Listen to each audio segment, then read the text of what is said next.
It started with a scream so loud it knocked the wind chimes off my front porch. And I'm not exaggerating. It was one of those high-pitched, full-body shrieks that makes you wonder if someone just stepped on a snake or got abducted by aliens. I ran to check the camera feed on my phone, coffee still in hand, and there she was, soaking wet, tangled in my hydrangeas, and stained bright red like she'd lost a paintball war with the Kool-Aid Man. That woman was Brenda Ellison, my HOA's self-appointed enforcer, though no one had ever actually elected her. And what she didn't know when she cut a hole in my fence that morning to sneak into my backyard was that I'd installed a motion-triggered water cannon. And yeah, I added pool-safe red dye just to make the message stick. Now look, I didn't move to Valley Heights to build booby traps or start neighborhood drama. I moved here because I needed peace, real peace, the kind that sits quiet in your bones after years of noise. I'd been recovering from a spinal injury I got on the job. Doctor said swimming would help. So I bought a place with a pool, a nice one, tucked behind a 6-foot privacy fence with no intention of sharing it with anyone but my golden retriever and maybe the occasional squirrel that got curious. But Brenda? Brenda believed in shared sacrifice, and by sacrifice, she meant whatever I owned that she wanted. I first met her the day I moved in. She walked up with a clipboard and a smile that had the warmth of a DMV waiting room. Her visor sat perfectly angled on her head, and before I'd even finished unloading boxes, she said, "Hope that pool of yours isn't too wasteful. We do have water usage guidelines." Didn't even say welcome. At first, I tried to play it cool. Everyone told me HOA Karens exist, and honestly, I figured if I stayed quiet, kept the yard clean, and didn't install pink flamingos, I'd be fine. But Brenda wasn't just nosy. She was territorial. I caught her peeking through the fence slats on day 2. On day 4, she pretended to be chasing a cat so she could jiggle my gate latch. I told her politely that the pool was for medical use, private use, and not part of any community amenity, no matter how many bake sales she tried to tie it to. But Brenda, she doesn't hear no as a word. She hears it as a challenge. Neighbors started warning me quietly. One guy, Joe, who lived 2 houses down, told me over coffee that Brenda had chased out the last neighbor with a pool after they wouldn't open it up for neighborhood water aerobics. Apparently, Brenda's been trying to turn someone's backyard into a community pool for years. I guess she figured I'd be her next recruit. So I got smart.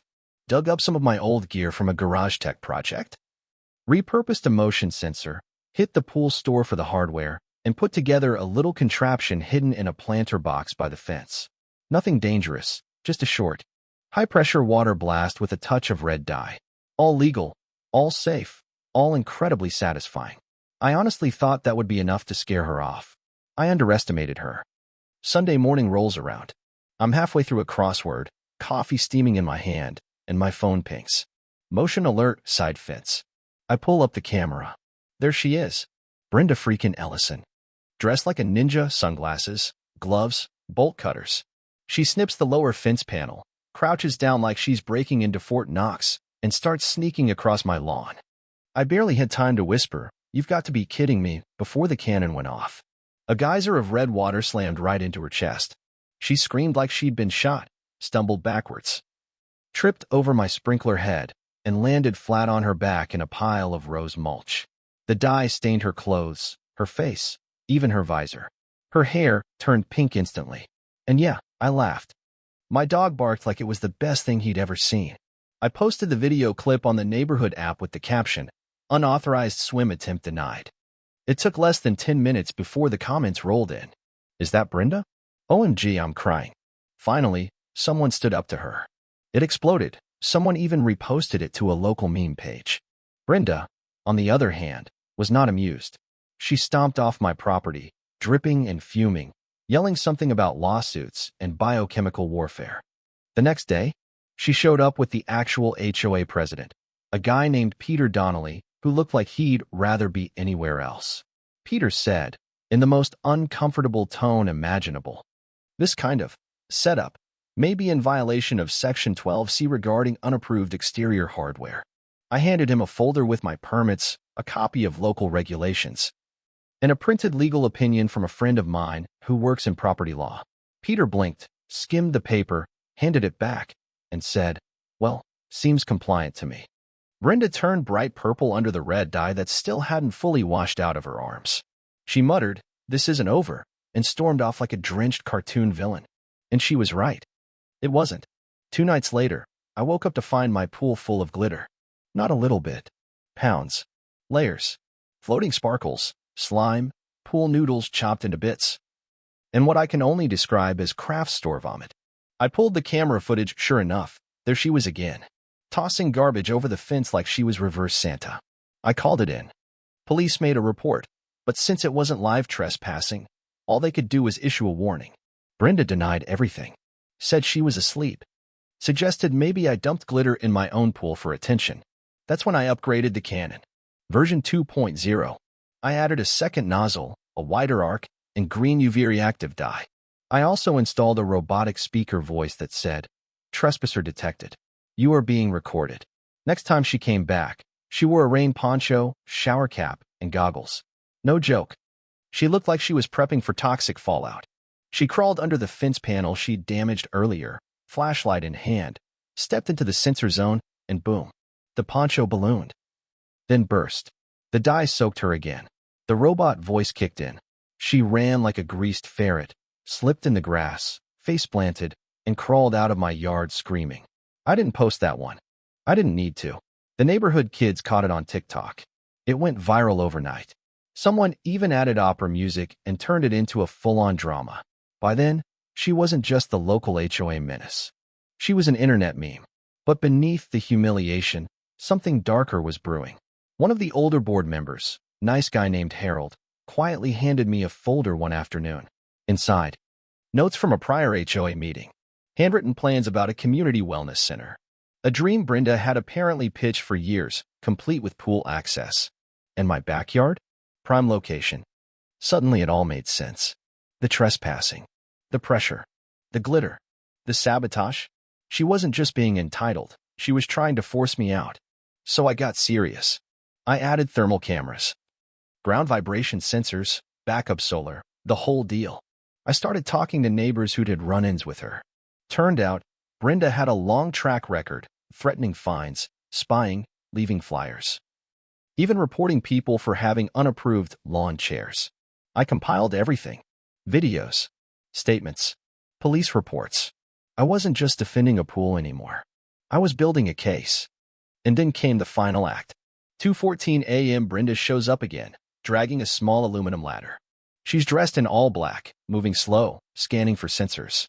What she didn't know was that I'd installed a third cannon, up high, triggered by elevation. As she swung one leg over the fence, the cannon went off, full blast, top down. She slipped off the ladder, landed in my azaleas, dropped her phone in the pool, and bolted. 5 minutes later, the fire department knocked on my door. I kid you not. Brenda had called in a hazardous automated defense system alert. The firefighters came inside, saw the footage, laughed so hard one of them asked if I could install a cannon at his house for Halloween. But that wasn't the end. Brenda pushed the HOA to file a complaint. Then a city inspector showed up, clipboard in hand. I walked him through everything. Legal, permitted, non-lethal. He smiled and said, "So, this is the Karen Blaster?" I didn't confirm. I didn't need to. Brenda didn't quit. She handed out flyers, begged for support, and demanded an emergency HOA meeting. What she didn't expect was that nobody backed her. People were done. They were tired. And when I finally filed for a restraining order and civil suit, nobody objected. The judge saw the footage, heard the evidence, laughed, actually laughed, when the Canon video played in court. Brenda was ordered to stay 50 feet away, pay for fence damages, and perform community service. The HOA board was audited, and several of her old allies resigned. Judith, a retired nurse who Brenda once yelled at for hanging a wind chime, was elected HOA president. First order of business?